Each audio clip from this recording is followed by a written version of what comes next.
sera bientôt possible de dormir dans un avion à Saint-Cuthbert et le député Yves Perron nous parle d'une pétition qui a déjà reçu près de 2000 signatures.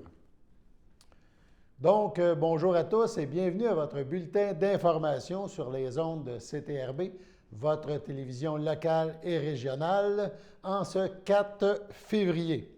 On débute avec un rappel, on en parle depuis quelques jours, on parle de cet avis d'ébullition. Le même avis qu'on vous a dit il y a quelques jours, c'est suite à un bris d'aqueduc du côté de la ville de Berthierville, ce qui a provoqué l'interruption d'eau potable. Un avis d'ébullition préventif est en vigueur à Sainte-Geneviève de Berthier. On parle maintenant des secteurs touchés. C'est du numéro de porte 4 au 651 rang de la rivière Bayonne-Nord. On parle aussi des rangs Berthier-Nord, du fleuve Saint-Esprit, les rues Paquin, Guy-Berriot, de la Tour, ainsi que de la route nationale. Quand l'eau sera de retour, il faudra faire bouillir au moins 1 minute avant de la consommer. Les citoyens sont invités à vérifier la page Facebook de la municipalité pour plus de détails.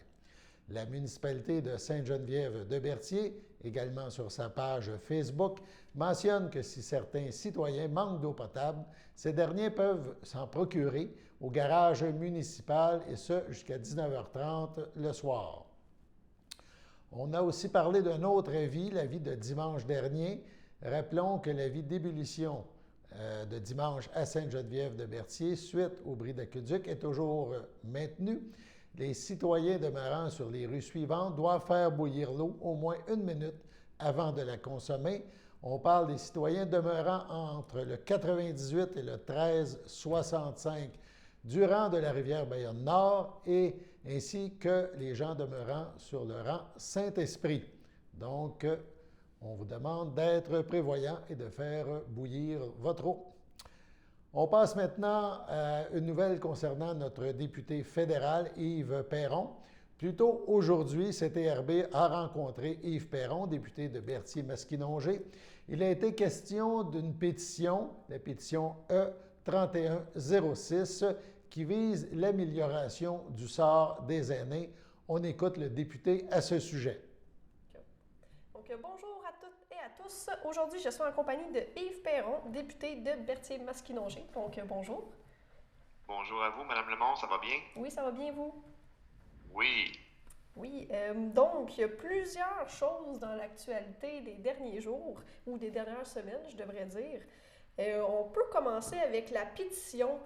Donc, il y a une pétition qui se nomme E3106 pour l'amélioration du sort des aînés qui a été créée.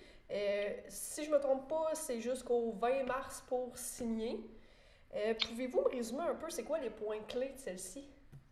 Absolument. En fait, vous savez que ça fait longtemps au Bloc qu'on réclame une amélioration des conditions de vie des aînés, entre autres par une indexation de la pension de vieillesse. Et on semble être tout seul à crier dans le désert. Il n'y a pas de réaction du gouvernement. On pense que ça n'a pas de bon sens. Alors, on a des collègues dans le Bas-Saint-Laurent qui ont eu l'idée de lancer une pétition. J'ai trouvé ça très bien. Je l'ai reprise localement avec mes collègues voisins de circonscription. Puis ce qu'on veut, c'est accumuler le maximum de signatures possibles pour faire pression sur le gouvernement, entre autres pour augmenter la pension de vieillesse de 110 $ par mois. On sait que dans les derniers mois, là, à force de mettre des pressions, on a réussi à obtenir un 500 $, 300, ça dépend du revenu des gens. Pour certaines personnes, c'est à 300, certaines personnes, c'est à 500. Mais un seul versement unique de 500 $, on pense que la COVID a eu un impact plus important que ça. Puis de toute façon, on demandait l'indexation avant la crise de la COVID. Donc, c'est la moindre des choses. Évidemment, là-dedans, on a regroupé un paquet de points. On a profité aussi pour dire que, exemple, l'accès à Internet haute vitesse, vous savez que c'est un enjeu énorme dans Berthier-Masquinongé. Bon, on a des nouvelles encourageantes ces jours-ci là, dans certains secteurs, mais il y a beaucoup de personnes qui sont encore peu ou pas desservies par le service. Puis des fois, c'est surprenant, c'est des gens qui sont proches des grands centres. Ben, les personnes âgées sont particulièrement touchées par ça parce qu'ils ne peuvent pas sortir s'ils n'ont pas accès à ces réseaux-là. J'ai l'exemple d'une dame, entre autres, là, dans le coin des îles, qui ne pouvait pas faire des cours de formation, des ateliers hebdomadaires parce qu'elle n'avait pas d'accès à Internet et pas de lieu comme les édifices municipaux étaient fermés, elle n'avait pas de lieu pour y avoir accès non plus. Donc, les conditions de vie des aînés, ça va large. Là. Et évidemment, un des points centraux aussi de tout ça, il y a les transferts en santé. Puis ça, le gouvernement libéral n'a pas l'air de vouloir bouger là-dessus. Ce qui nous répond, c'est « Ah, bien, il me fera plaisir qu'on s'assoie pour discuter ça après la COVID. » Mais c'est maintenant, là. C'est maintenant qu'on a besoin de ces ressources-là. Puis on a vu l'impact désastreux du sous-investissement chronique qu'on vit depuis plusieurs années dans le système de la santé, dans nos CHSLD, là, où il n'y avait même pas de dirigeants dans chacun des CHSLD pour être responsable des politiques qui étaient prises, le manque de main-d'œuvre, le fait que des gens travaillent dans plus d'un établissement à la fois, le faible salaire aussi des préposés qui fait que il y a une pénurie de main-d'œuvre. Il y a beaucoup de choses qui sont interreliées là-dedans. Là. Donc, c'est une pétition pour les aînés. Je reprends, là, je me suis écarté un peu. Une pétition pour les aînés, mais vous voyez que ça touche différents aspects. Fait que j'invite vraiment les gens de la circonscription à participer à ça. C'est facile, c'est en ligne. Si vous n'avez pas accès à Internet, vous connaissez peu le mécanisme, on aura aussi une version papier, simplement communiquer avec mon bureau, là, et puis vous pourrez l'avoir. Là. Donc, 819-228-1210. Parfait. Puis, est-ce que vous savez un peu le nombre de signataires jusqu'à maintenant? On avait, je pense que ça approchait le 2000, là. Ça va être suffisant pour être déposé à la Chambre des communes, mais il n'y en aura jamais trop.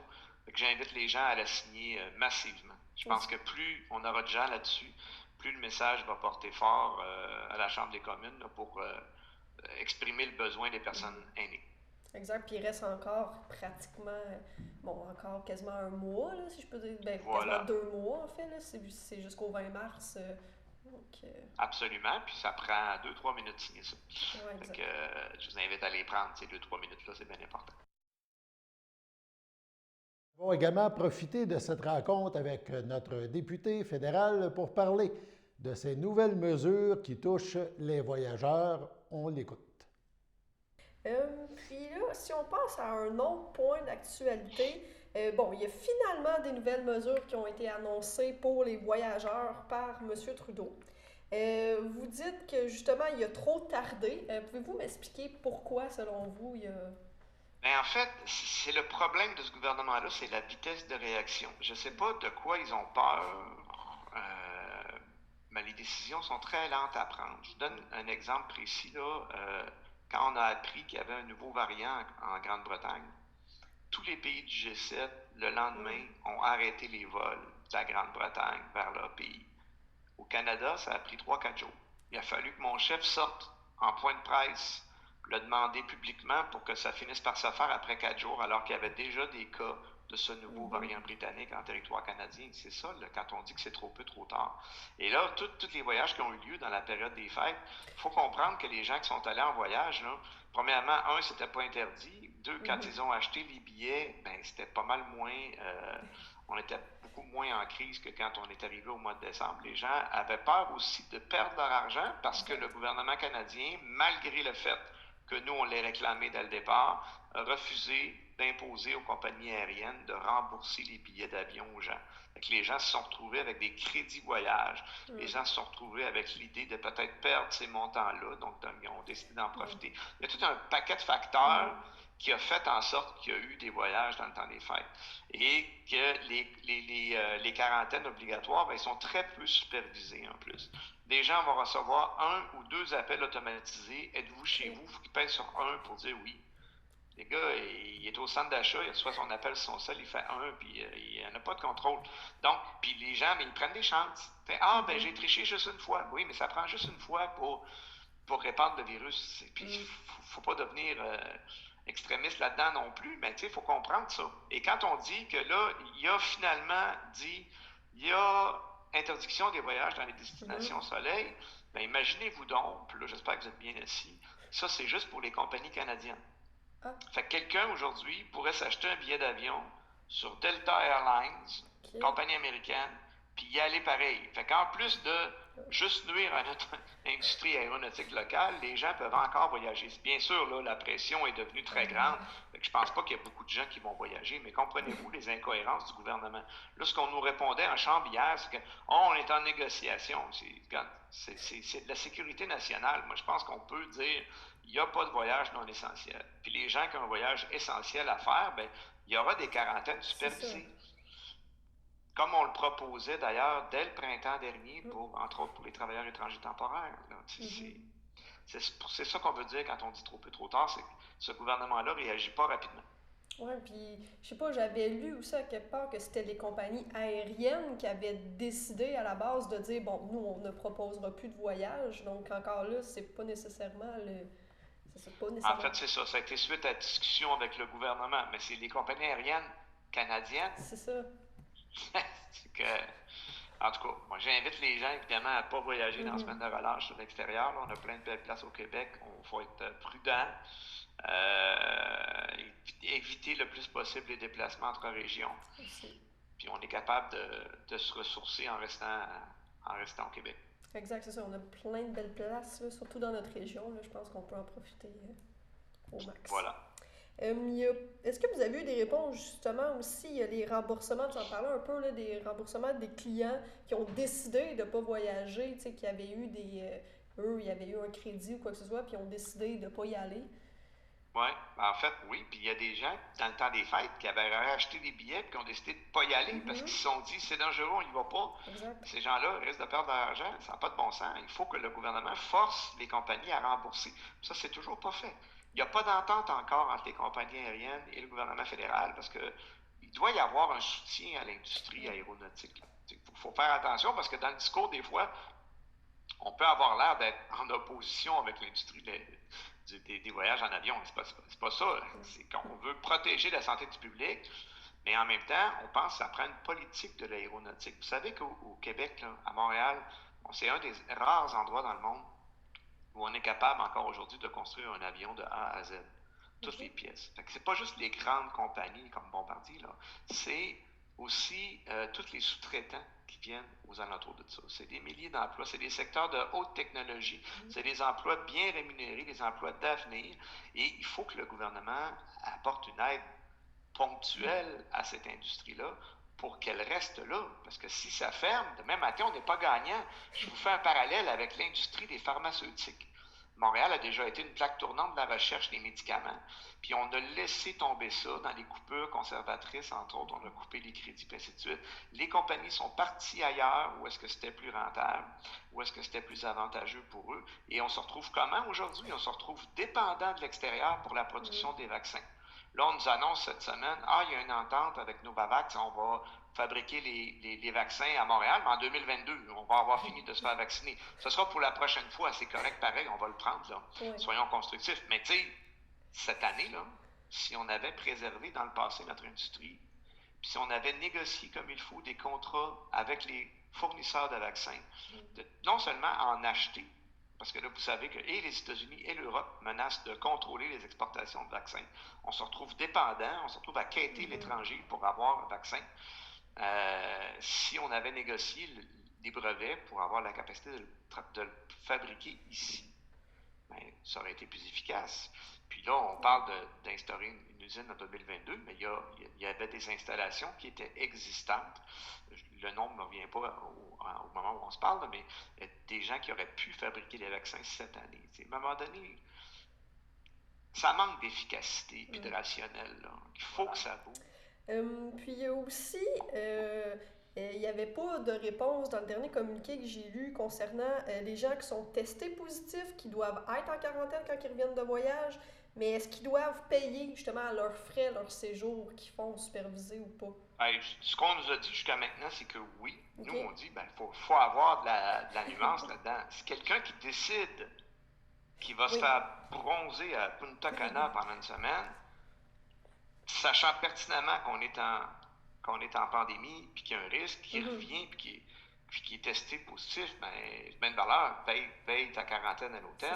Il faut être rationnel. Mais en même temps, des fois, c'est des voyages humanitaires. Exactement. Des fois, c'est des voyages qui sont obligatoires pour le travail. À ce moment-là, ça devrait être l'employeur qui prend ça en charge. Il faut avoir des nuances là-dedans. Là.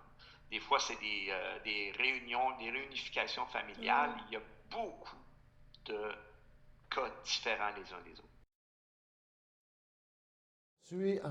Avec une pause. Sachez que vous pouvez nous faire part de vos commentaires, soit pour une annonce gratuite sur notre babillard ou toute autre suggestion en nous rejoignant par téléphone au 450-836-5103, 450-836-5103, ou bien par courriel tvcberthierville@commercialhotmail.com, sur Facebook en écrivant Facebook CTRB. Et surtout, n'hésitez pas à visiter notre chaîne YouTube afin d'y retrouver une grande partie de notre programmation sur YouTube CTRB. Les émissions sont classées par catégorie, vous permettant de chercher moins longtemps. Vous pouvez aussi cliquer sur le rectangle rouge « S'abonner » pour être à l'affût des dernières émissions enregistrées.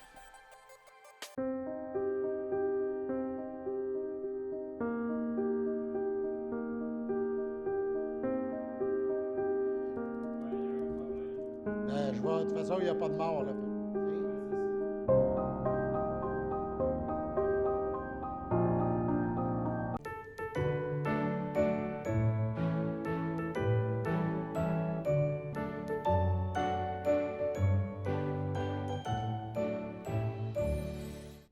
Oui, c'est bien les anniversaires en ce 4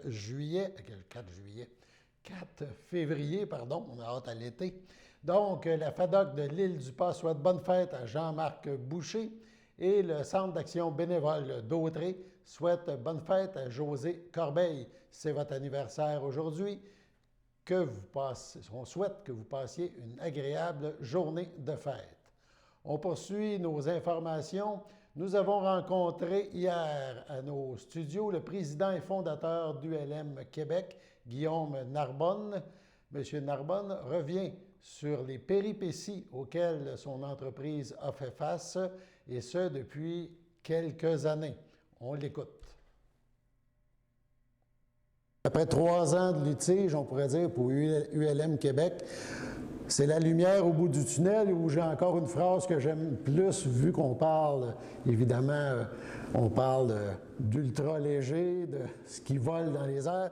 Donc, je pense que le ciel s'éclaircit pour votre entreprise au moment présent. Effectivement, c'est un beau parallèle. Oui, on a eu un départ qui n'a pas été facile, en effet. Mais ça, je pense que n'importe quel projet, n'importe quelle entreprise a toujours des défis à surmonter. Nous, ça a été à travers des défis juridiques. On a eu beaucoup d'incompréhension au début. Mais là, comme vous dites, on est vraiment sorti de ce litige-là et enfin, on arrive à être uniquement sur du positif et sur du constructif. Alors, je suis vraiment heureux que ce soit une étape qui soit derrière nous et qu'enfin, on soit sur un avenir beaucoup plus radieux. Si on veut un petit peu résumer, parce qu'il y a des démêlés avec la CPTAQ, avec la municipalité, avec des citoyens, si on fait un petit portrait rapide de ces obstacles-là qui ont été mis à travers le chemin d'un entrepreneur et qui aurait pu, pour évidemment, si quelqu'un n'a pas, on va le dire, comme les reins assez solides, peu importe le domaine, ça aurait pu arrêter rapidement, puis on passe à un autre appel. Oui, effectivement, en fait, cette expérience, elle vient vraiment poser des questions d'un point de vue de société, des questions de société plus profondes. Donc c'est sûr que, heureusement, au niveau du ULM Québec, on a eu la chance de passer au travers, de faire reconnaître nos droits, de faire respecter nos droits.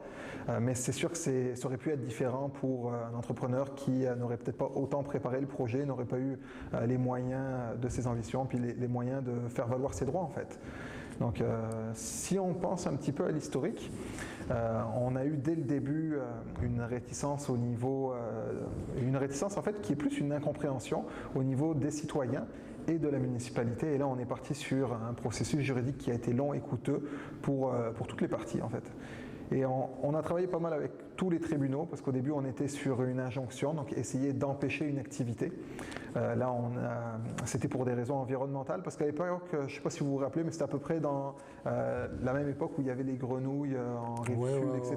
Donc là, les opposants se sont dit, mais qu'est-ce qu'on pourrait trouver pour essayer de bloquer le projet un peu comme des grenouilles. Et donc là, ils avaient été avec un oiseau rare qu'ils ont dit qu'il y aurait sur le site, puis finalement, après étude, ça s'est avéré que non. Donc en fait, il y a eu beaucoup de barrières, tous les moyens ont été utilisés. Et à chaque fois qu'il y a un moyen nouveau qui a été utilisé, il a fallu se défendre. Parce que lorsque quelqu'un nous attaque de quelque chose, même si on est supposé être innocent jusqu'à preuve du contraire, mais si on ne fait pas la démonstration, ça ne fonctionne pas, puis on doit fermer notre entreprise. Alors, c'est un petit peu ça l'expérience qu'il y a eu, et ce qui fait qu'aujourd'hui, je suis encore plus heureux de pouvoir partager avec la communauté le beau projet qu'on développe, parce que ça n'a pas été un projet facile, donc lorsque quelque chose est plus difficile, c'est encore plus apprécié. Parce que là, on parle des citoyens au début, mais il y a la municipalité, il y a l'environnement, avec le dernier document là, à la fin de l'année dernière, ce qui est sorti, c'est la Commission de protection du territoire agricole. Oui. Fait que on parlera un petit peu plus peut-être de la CPTAQ, là, vu que c'est la finalité. Oui. Mais aussi, il y a eu de quoi là, par rapport à l'environnement, par rapport à la municipalité? Tout a été fait. Je pense que j'ai fait tous les types de tribunaux qui existent. Je suis passé au travers. Donc, soit les petites créances, la Cour supérieure, à travers le contrôle judiciaire. En tout cas, on a dû passer à travers beaucoup d'épreuves. Dernièrement, avec la CPTAQ, ce qui s'est passé, c'est que les opposants ont fait des plaintes à la Commission de protection du territoire agricole. Et même si cette commission disait, oui, nous, on reconnaît qu'un aérodrome, on n'a pas de juridiction, donc on n'a pas le droit d'empêcher que ça existe, mais il disait que certains usages qu'on avait, comme la restauration, le restaurant d'aérodrome, les tables de pique-nique en bord de piste, la ligne électrique pour alimenter l'électricité sur l'aérodrome, il disait que ça, c'était pas nécessaire pour mener une activité aérienne. Et c'est là-dessus qu'on avait un litige. Finalement, on a dit à la commission, regardez, ce serait quand même bien de s'entendre pour éviter les frais juridiques pour les deux parties, tant pour le contribuable que pour nous. Et on est arrivé à une solution de faire certains compromis, puis de dire, regardez, même si on n'est pas d'accord avec ce que vous dites, nous, notre plan de développement nous permet de faire la restauration sur une section qui est blanche, par exemple, donc au lieu qui est zonée blanche, donc qui permet la restauration à travers le camping, puis à travers nos autres activités. Donc là, on s'est dit avec eux, on ne va pas faire un débat inutile, soyons respectueux des fonds du contribuable et reconnaissez nos droits, puis nous, en échange, on fera cet effort-là. Et donc, c'est ce qui est arrivé, on a réussi à éviter le procès et à faire une transaction, donc forcément, lorsqu'on évite un conflit, c'est quand même une bonne chose, parce que dans des conflits, il n'y a que des perdants. Au final, tout le monde paye, puis il n'y a pas de vrai vainqueur d'un conflit. Donc, c'est un bon dénouement. Le président du LM Québec peut maintenant regarder de l'avant. Il nous parle de nouveaux projets, dont celui de transformer une carlingue d'avion en espace de logement insolite. On l'écoute. On a quand même continué à développer. Ce qu'on a dû faire, c'est toutes nos actions sociales, donc tout ce qu'on faisait pour la communauté, on a dû mettre sur pause à cause des fonds qui étaient nécessaires pour mener les combats. Là, on réactive tranquillement ces choses-là. Donc, je pense par exemple, on avait fait voler des enfants qui avaient fait des vols découvertes en ultra léger.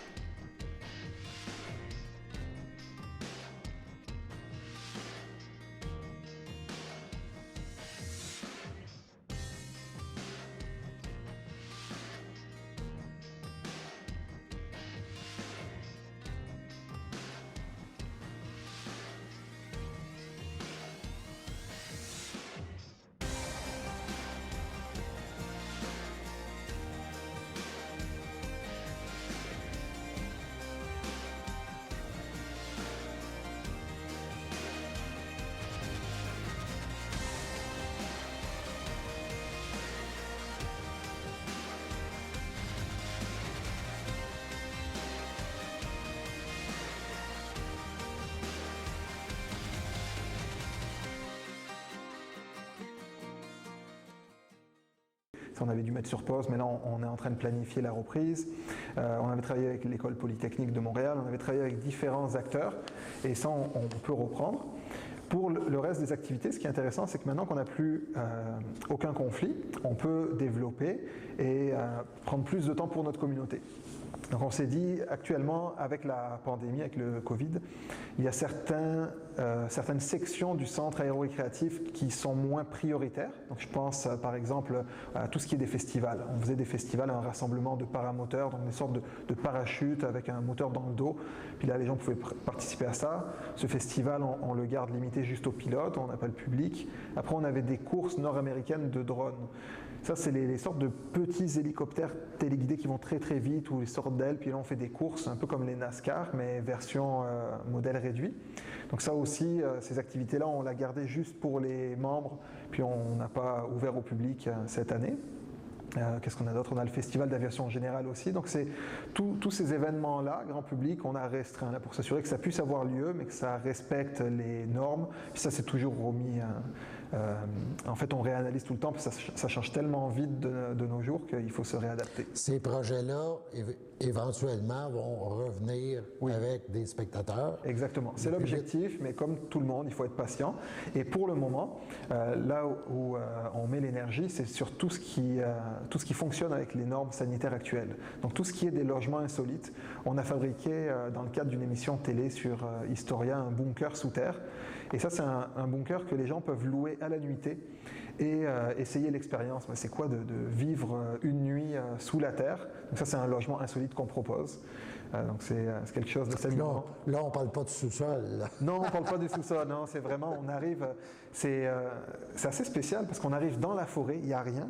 Et puis derrière des racines, il y a une porte. Puis là, on peut descendre sous terre au milieu de nulle part. Puis on a le petit espace. Donc ça, c'est vraiment populaire. Là, les gens, ils aiment bien ça.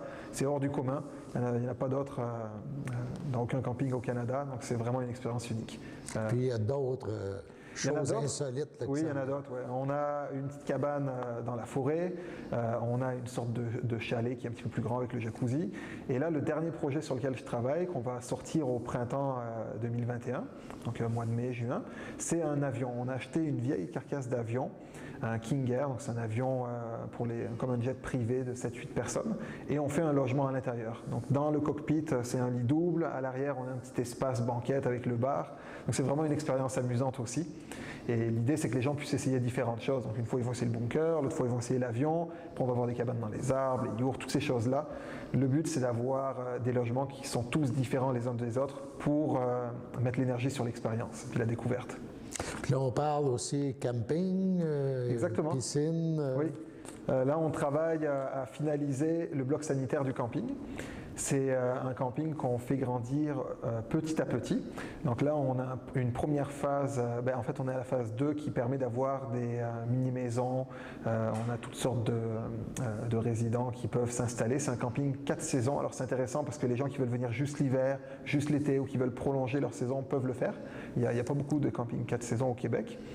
Et aussi, on a la piscine qui devrait s'en venir cet été. Suivant l'évolution du Covid, on va voir si on respecte notre calendrier ou si on se réadapte. Mais c'est ce qui est prévu.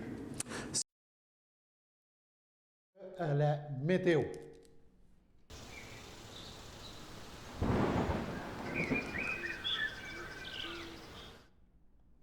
Donc, la météo en ce jeudi 4. Donc, cette nuit, on parle de moins 10, ressenti moins 15. Évidemment, pas de précipitation.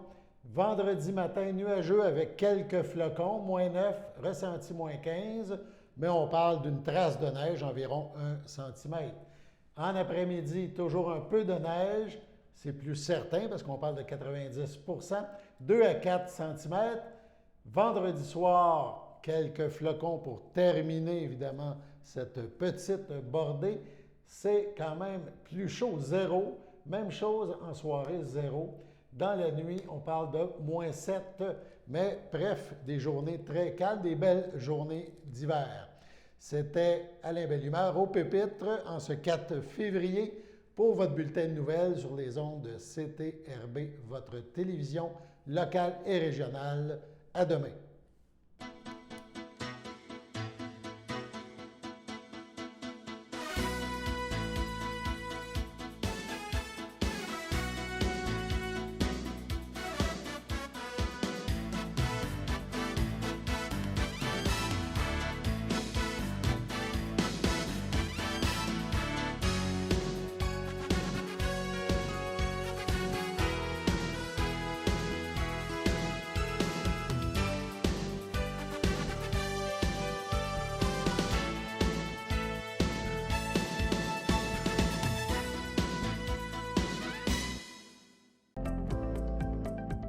Les télévisions communautaires autonomes du Québec, ce sont les télévisions les plus importantes parce qu'elles sont proches de la communauté. On veut encourager des gens qui parlent de ce qui nous intéresse, mais aussi qui participent au développement local. Mais c'est fini le temps là, où on allait lire une affaire qui a été écrite avant hier au bout du monde. Non! Tu veux savoir ce qui se passe chez vous? Bien, ma télé préférée, c'est la télé autonome communautaire. C'est ici que ça se passe.